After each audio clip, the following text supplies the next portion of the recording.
श्री रामायण के अनुसार जब हनुमान जी सीता माता की खोज में लंका पहुँचे तो उन्हें पकड़ लिया गया और रावण के आदेश से उनकी पूंछ में आग लगा दी गई। उसके बाद हनुमान जी ने सारी लंका में ऐसी उछल कूद मचाई कि जलती हुई पूंछ से हनुमान जी ने संपूर्ण लंका नगरी को जला डाला। संपूर्ण लंका नगरी आग से धधक रही थी। तापमान बहुत अधिक बढ़ गया था। लंका नगरी जलाते समय आग की तपिश के कारण हनुमान जी को बहुत पसीना आ रहा था।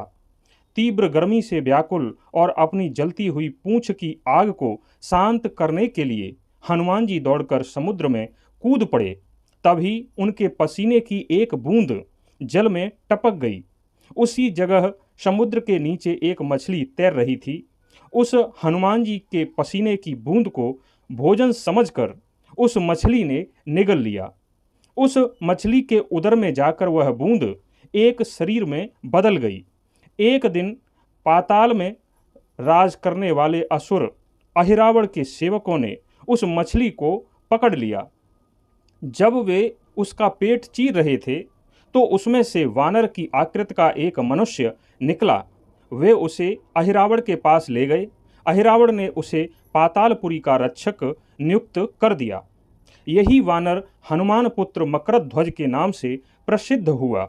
मकरध्वज हनुमान जी के समान ही महान पराक्रमी और तेजस्वी था। जब राम रावण युद्ध हो रहा था तब रावण की आज्ञा से अहिरावण राम लक्ष्मण का अपहरण कर उन्हें पातालपुरी ले गया। उनके अपहरण से वानर सेना भयभीत व शोकाकुल हो गई। तब विभीषण ने यह दुख हनुमान जी के समक्ष प्रकट किया और श्री राम लक्ष्मण को सुरक्षित लाने के लिए कहा। तब राम लक्ष्मण की सहायता के लिए हनुमान जी पातालपुरी पहुँचे। जब उन्होंने पातालपुरी के द्वार पर एक बानर को देखा तो वे आश्चर्यचकित हो गए।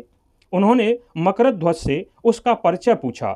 मकरध्वज अपना परिचय देते हुए बोला, मैं हनुमान पुत्र मकरध्वज हूँ और पातालपुरी का द्वारपाल हूँ। हनुमान जी समझे कि यह बानर के भेष में कोई मायावी राक्षस है, इसलिए मकरध्वज की बात सुनकर हनुमान जी क्रोधित होकर बोले, यह तुम क्या कह रहे हो दुष्ट, मैं बाल ब्रह्मचारी हूँ, फिर भला तुम मेरे पुत्र कैसे हो सकते हो। हनुमान का परिचय पाते ही मकरध्वज उनके चरणों में गिर गया और उन्हें प्रणाम कर अपनी उत्पत्ति की कथा सुनाई। हनुमान जी ने भी मान लिया कि वह उनका ही पुत्र है, लेकिन यह कहकर कि वे अभी अपने प्रभु श्री राम और लक्ष्मण को लेने आए हैं। जैसे ही द्वार की ओर बढ़े वैसे ही मकरध्वज उनका मार्ग रोकते हुए बोला, पिताश्री, यह सत्य है कि मैं आपका पुत्र हूँ, लेकिन अभी मैं अपने स्वामी की सेवा में हूँ, इसलिए आप अंदर नहीं जा सकते। हनुमान जी ने मकरध्वज को अनेक प्रकार से समझाने का प्रयास किया, किंतु वह द्वार से नहीं हटा। तब दोनों पिता पुत्र में घोर युद्ध शुरू हो गया। देखते ही देखते हनुमान जी उसे अपनी पूंछ में बांधकर पाताल में प्रवेश कर गए। हनुमान जी सीधे देवी मंदिर में पहुंचे, जहां अहिरावण राम लक्ष्मण की बलि देने वाला था। हनुमान जी को देखकर चामुंडा देवी पाताल लोक से प्रस्थान कर गई। तब हनुमान जी देवी रूप धारण करके वहां स्थापित हो गए। कुछ देर के बाद अहिरावण वहां आया और पूजा अर्चना करके जैसे ही उसने राम लक्ष्मण की बलि देने के लिए तलवार उठाई, वैसे ही भयंकर गर्जन करते हुए हनुमान जी प्रकट हो गए और उसी तलवार से अहिरावण का वध कर दिया। हनुमान जी ने राम लक्ष्मण को बंधन से मुक्त किया। तभी मकरध्वज को देखकर, जो अभी भी हनुमान जी की पूंछ में बंधा हुआ था, श्री राम ने पूछा, हनुमान जी, तुम्हारी पूंछ में यह कौन बंधा है? बिल्कुल तुम्हारे समान ही लग रहा है, इसे बंधन मुक्त कर दो। हनुमान जी ने मकरध्वज का परिचय देकर उसे बंधन मुक्त कर दिया।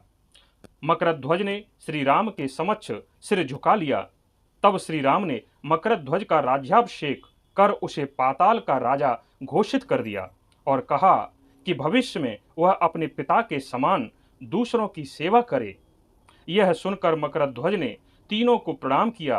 तीनों ने उसे आशीर्वाद दिया।